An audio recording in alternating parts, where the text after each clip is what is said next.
We're talking nothing short of a complete transformation in forested countries of their rural sector. I think we have in our hands today the tools that we need to make REDD Plus a success. You definitely need the UN REDD program if you're going to be successful in the years to come.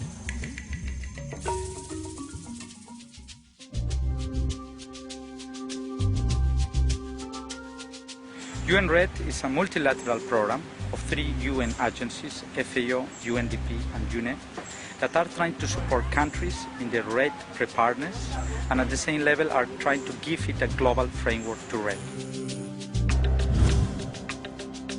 UN REDD is a service to these countries, helping them to gear up in terms of instruments to monitor and verify that carbon is actually being saved, to distribute the benefits from any future REDD mechanism.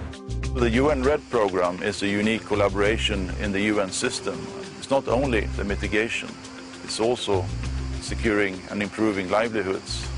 It's about food security, and it's about conserving the biodiversity and the ecosystem services that we all need.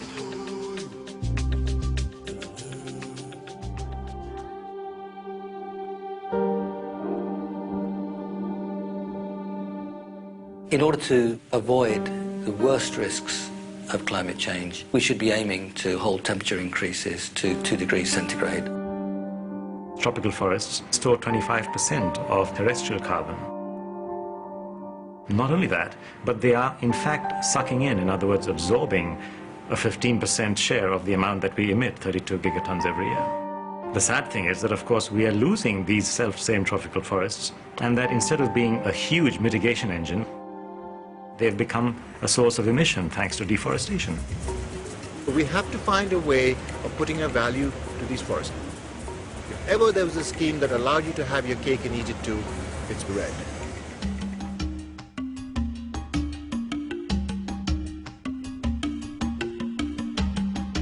As UN agencies, we are deeply involved and engaged in governance. Governance meaning institutions in the country, monitoring and reporting on the forests, engagement of civil society and local communities. The success of REDD will depend on trust, the building of trust between countries, between civil society within countries and the government. And the UN is perfectly placed to build that trust. We have to look at how can we address some of the shortcomings, the issues of governance, the issues of poverty. How do we ensure that REDD does not marginalize forest-dependent people even further? Suddenly, there's a chance for indigenous peoples to be heard, to be engaged, to participate in REDD in a way that never before was possible.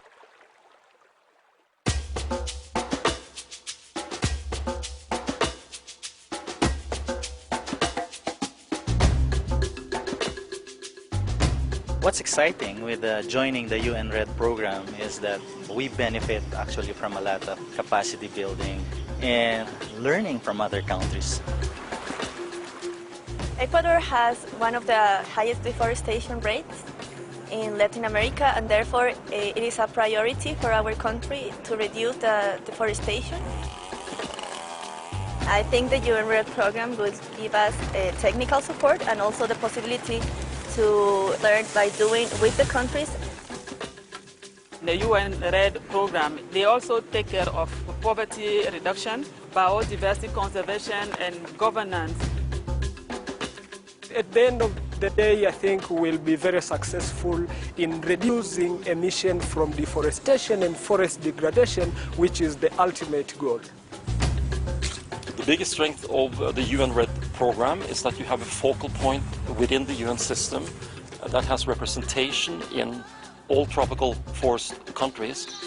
So you definitely need the UN REDD program if you're going to be successful in the years to come.